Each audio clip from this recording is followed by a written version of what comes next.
자, 몇 가지 중요한 단어들을 우리들이 알면 이 책을 이해하는 데 도움이 될 것 같습니다. 제목에 나와 있는 것처럼 먼저 순종이라는 말이에요. 순종이라는 말 가지고는 조금 부족한 듯 느끼는, 사실 저는 이 제목이 훨씬 좋습니다. 복종, 때로는 항복, 어떤 면에서 포기, 이런 단어예요. 저는 순종보다 훨씬 더 강력한 의미를 가지고 있는 책이라는 제목이라는 생각이 들고요. 이 책 전체를 통해서 다시 한번 나오겠지만 어록, 참 좋은 말들이 많이 있죠. 몇 가지를 한번 써놓고 이 책에 대한 이야기를 하면서 좀 나오게 될 거예요. 하나님을 신뢰하라. 그리고 일을 하라. 또 하나, 최고의 것은 아직 오지 않았다. 그다음에 너의 할 일을 하라. 그러나 일의 노예가 되지 말라. 이 말도 참 좋은 말이었어요. 그다음 한 가지만 더 써놓고 시작을 할게요. 나는 하나님이 어떤 분인지 나는 여기에 관심이 있다. 뭐 더 많이 있지만 제가 오늘 몇 가지 포인트로 오스왈드 챔버스의 생애를 통해서 이야기하려고 하는데, 그의 생에 혼란의 시기가 있었어요. 오스왈드 챔버스는 뭐가 되려고 했죠? 화가가 되려고 했어요. 그는 많은 재능을 가지고 있는 사람이었어요. 미술에 대한 공부를 하죠. 아마 여기 있는 우리들 똑같은 그런 느낌이 있을 것 같아요. 내가 잘하는 재능과 하나님이 나에게 주신 사역이 일치하면 얼마나 좋을까? 그럼 진짜 행복하게 일할 수 있을 텐데. 물론 우리 주변에는 그런 사람들이 많이 있죠. 그렇지만 내 재능과 하나님이 다른 것으로 나를 쓰시려고 할 때 우리의 인생을 굉장히 혼란스럽게 만드는 것 같아요. 오스왈드 챔버스에게 찾아왔던 이 혼란의 시기는 아마 동일한 고민을 겪고 있는 사람들에게 아주 좋은 예를 우리들에게 말해 줄 것 같아요. 오스왈드 챔버스가 미술 공부를 하러 에딘버러에 가서 그의 재능도 드러나고 상도 드러나고 할 때 여러 가지 길들이 막히기 시작해요.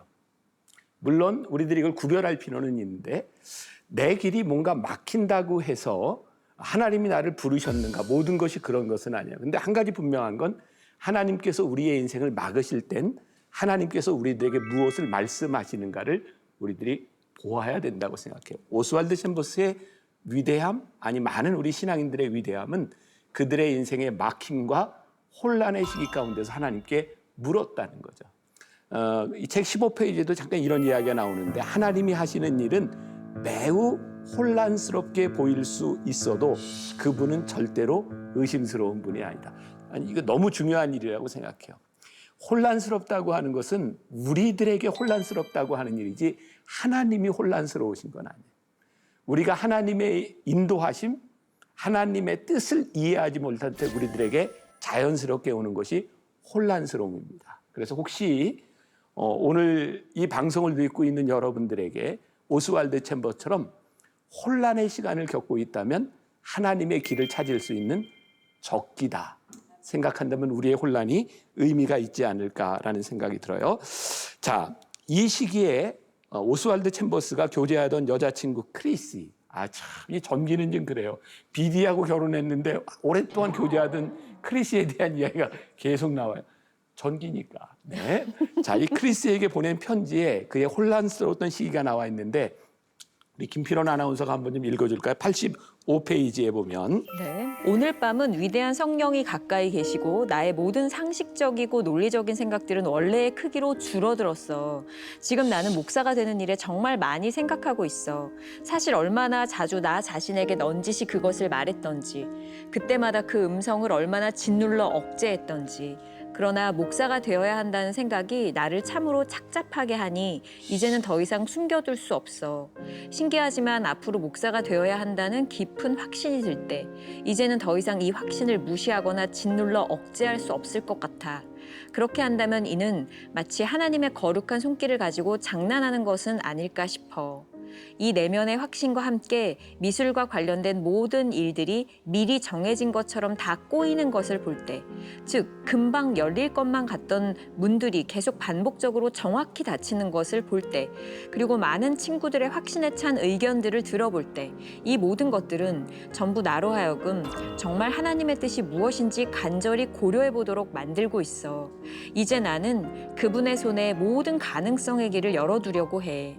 그러나 목사가 되지 않으려는 것이 불순종이라는 분명한 확신이 들기 전까지는 목사가 되는 길로 가지는 않을 생각이야. 의심이 목적이 아니라 하나님의 뜻을 찾는 것이 목적이라면 혼란스러움은 우리들의 인생에 굉장히 긍정적인 작용을 하는 것이다. 혼란은 하나님의 뜻을 우리로 하여금 진지하게 돌아볼 수 있도록 만드는 것. 자, 여기에서 사도행전 16장에 보면 사도 바울에게도 굉장히 혼란스러웠던 시기가 있어요. 처음으로 이제 어디로 먼저 가려고 하면 아시아로 가려고 하죠. 그때 하나님께서 막으세요. 그래서 유럽으로, 그리고 첫 번째 관문이 어디냐면 빌립보였어요. 전 그런 생각이 들거든요. 오스왈드 챔버스도 미술을 할 때 그가 신앙이 없는 사람이 아니라 미술을 통해서 하나님이 일하실 수 있다고 믿었으니까 오스왈드 챔버스의 이 뜻은 잘못된 게 아니었어요. 선하고 거룩해요. 그의 재능도 쓸 수 있는 일이에요. 사도 바울에게 있어서도 아시아로 가서 복음을 전하겠다고 하는 것이 잘못된 일이 아니었어요. 그는 충분히 열정을 가지고 있었고, 근데 길이 막혀. 우리가 잘 아는 것처럼 길이 막히니까 사도 바울은 그냥 있었던 사람이 아니에요. 나는 어떤 면에서 이 오스왈드 챔버스와 이 사도 바울의 공통점도 많이 있는 것 같은데, 사도 바울이 그랬던 것처럼 오스왈드 챔버스도 일해요. 사도 바울이 그래서 하나님이 여기 막으시나 봐. 그래서 다른 곳을 찾아서 가려고 하는데 또 막으셔. 계속해서 막으셔. 그때 마게도니아인이 손짓하는 환상을 보죠. 그때 사도 바울이 깨닫게 돼. 하나님이 이래서 막으셨구나. 그리고 사도 바울이 빌립보로 가게 되었을 때 내가 하나님의 뜻이니까 갈 거야 라고 하는 것과 하나님이 여기는 분명해 라고 말씀하시는 그 발걸음은 달랐을 것 같아요. 우리가 잘 알죠. 빌립보에 가서 사도 바울이 복음을 전할 때 기적도 행하고 막 예수도 믿는 사람이 있었는데 빌립보 감옥에 갇히잖아요. 하나님 왜 그러세요 도대체? 하나님 참 이상한 분이에요. 근데 사도 바울이 거기서 기도하잖아요. 찬송하잖아요. 그때 이게 착고가 다 풀어지고 옥문이 열렸는데 사도 바울이 밖으로 도망 안 가잖아요. 그죠? 왜? 하나님이 나를 여기로 부르신 게 분명하니까 옥에서 간수에게 복음을 전한다. 어쩌면 이 오스왈드 챔버스의 삶을 진지하고 치열하게 만들었던 이유 가운데 하나가 이 혼란의 시기 가운데서 그가 고민하며 하나님이 나를 부르셨다고 하는 확신, 그게 신뢰가 되고 순종이 되고 복종이 되고 그의 인생을 항복하게 만든 것은 아니었을까. 그래서 저는 이런 표현도 하나 쓰고 싶어요. 창조적 파괴. 멋진 말이죠. 하나님이 우리를 새롭게 지으실 때 우리를 깨나가시는 그 과정들이 결코 부정적인 것이 아니라 새롭게 세워나가시는 그런 과정이 될 수 있다. 자, 이제 두 번째, 비움과 채움. 이 오스왈드 챔버스에게 있어서 그가 모든 것들을 내려놓고 하나님께 순종하기 시작했을 때 자기를 비우는 과정이죠. 그때 성령께서 채우시는 그런 과정들을 경험하게 됩니다. 88페이지 그런 표현이 있는데, 내려놓음이란 신뢰의 표현이지 고생이 끝난 것을 의미하지 않는다. 또 우리들이 이렇게 꿈꾸는 것이 있어요. 하나님, 우리가 이렇게 하나님의 인도하심과 확신 가운데 순종하고 내려놓았으니 이제부터는 하나님 알아서 하세요. 그때 우리들이 생각하는 알아서 하세요는 뭐예요? 시온의 대로를 깔아주세요.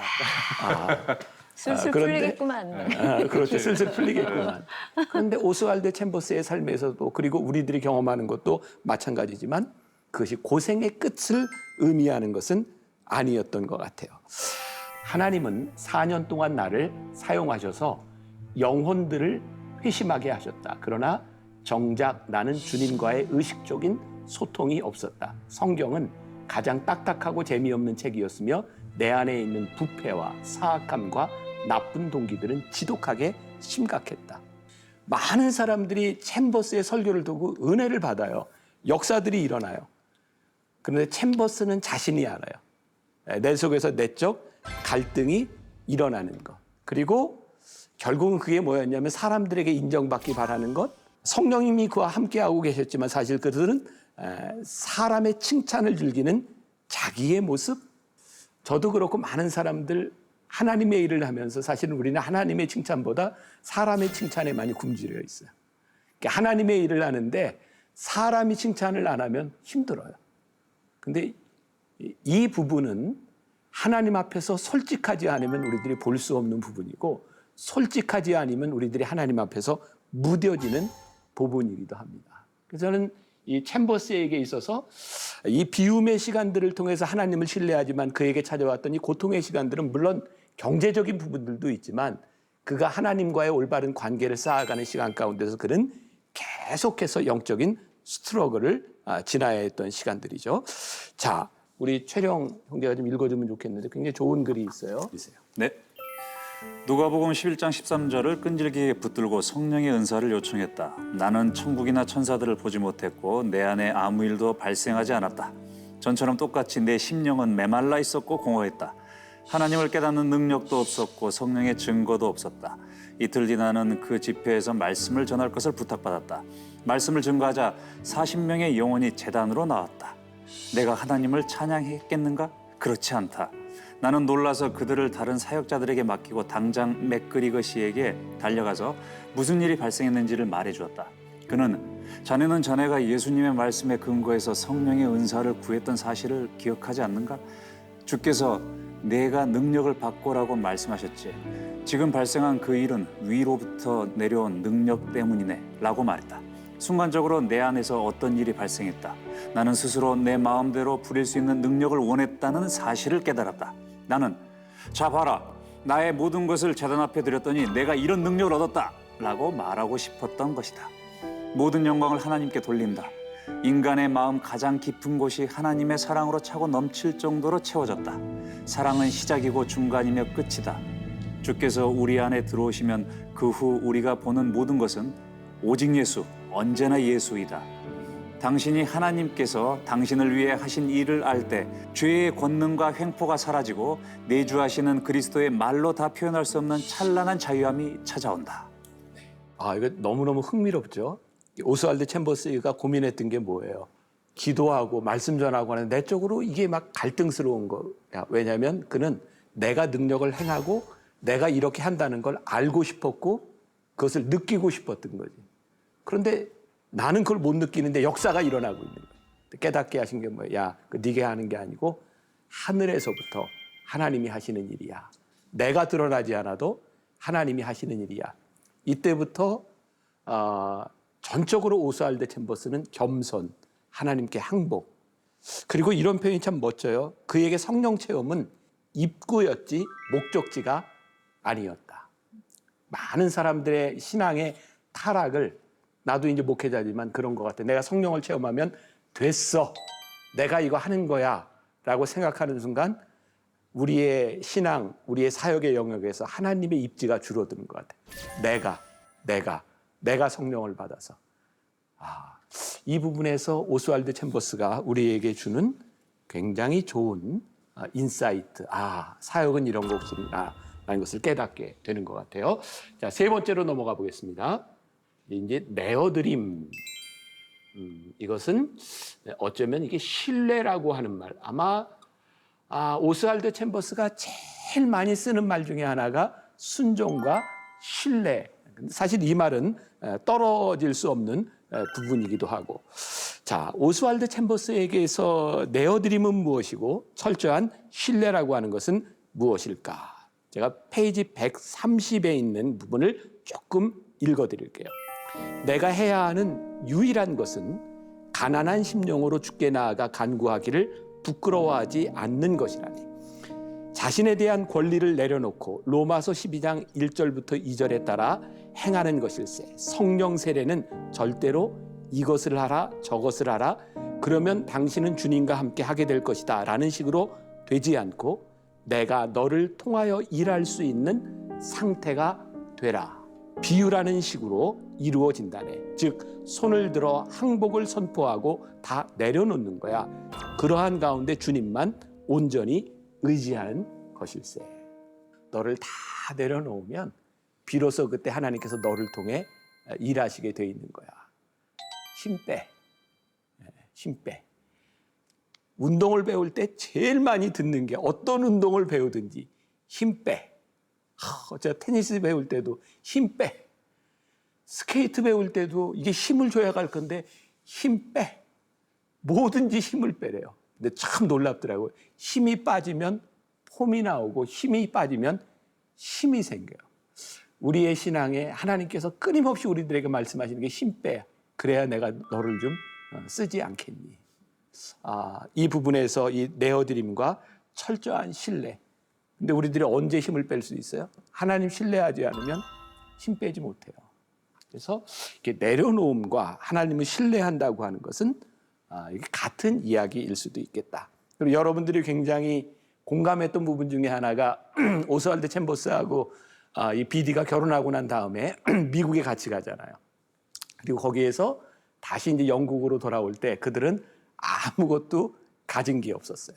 그 책에 보면 278, 79페이지에 이런 이야기들이 나오는데 미래에 대해서 이렇게 걱정하고 있을 때 챔버스는 간단하게 이렇게 말을 하죠. 하나님을 신뢰하고 다음 일을 행하라. 그리고 가장 가깝게 할 일이 무엇인가? 낮잠을 자는 일이었어요.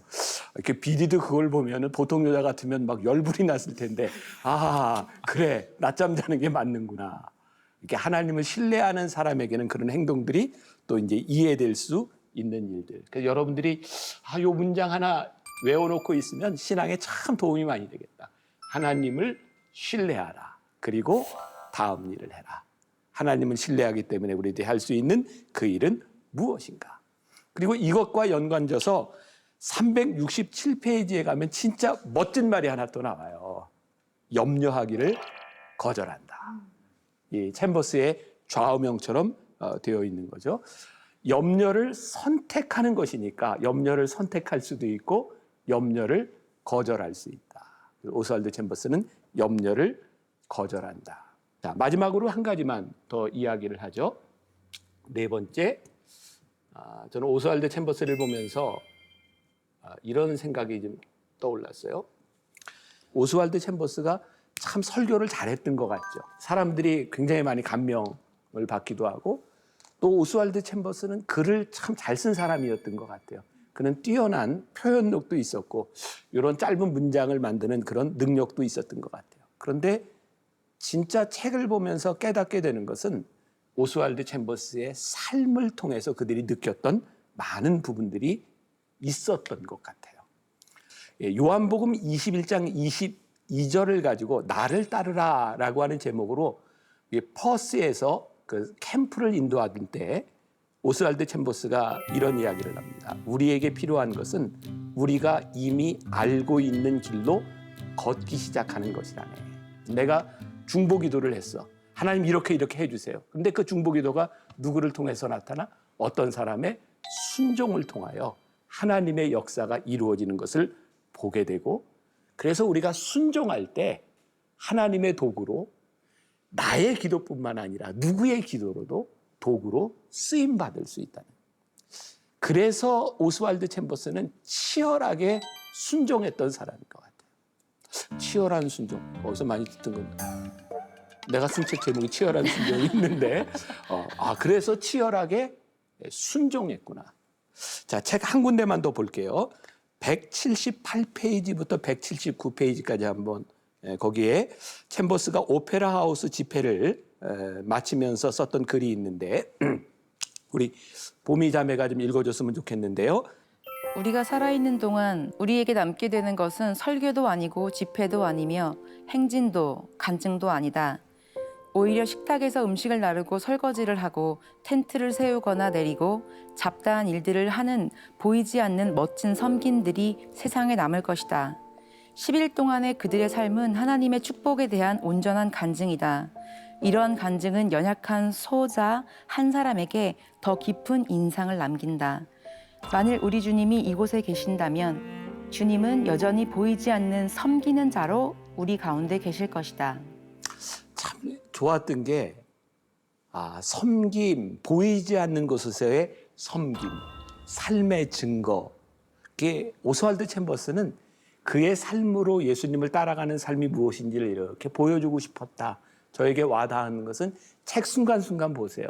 오스왈드 챔버스가 굉장히 공적인 자리, 사람들에게 알려질 수 있는 자리, 유명해질 수 있는 자리, 그 순간들이 꽤 있었어요. 근데 오스왈드 챔버스는 그런 것을 따라가지 않습니다. 어쩌면 마지막에 자이툰 부대에 그가 군목으로 갔던 것도 사람들이 전혀 이해할 수 없는 자리였어요. 왜? 그는 성공하고 있었으니까.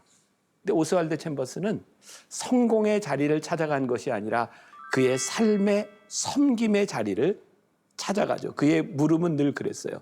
지금 하나님은 내가 어디에 있어야 될, 어디에 내가 필요한 사람인가 라고 생각했을 때 전쟁터에서 복음을 듣지 못하고 죽어가는 저 젊은이들에게 복음을 전할 그 자리. 또 오스왈드 챔버스에게서 가장 복되고 가장 귀한 자리는 우리를 부르신 섬김의 자리.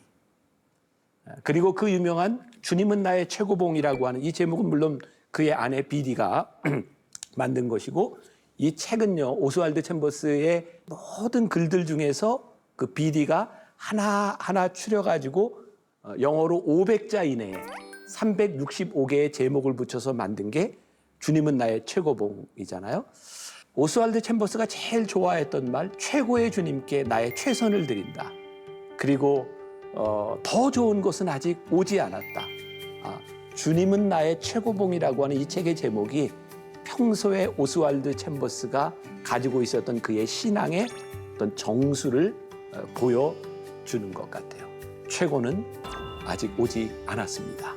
오스왈드 챔버스에게도 우리에게도 하나님을 신뢰하며 하나님이 우리를 쓰실 것에 대한 끊임없는 기대가 우리의 가슴을 뛰게 만들고 때로 우리의 가슴을 아프게 만들고 기대하게 만드는 이 책, 여러분들에게 정말 강력하게 한번 소개하고 이 책을 읽은 다음에 주님은 나의 최고봉으로까지 한번 넘어가면 좋겠다는 생각이 들어요.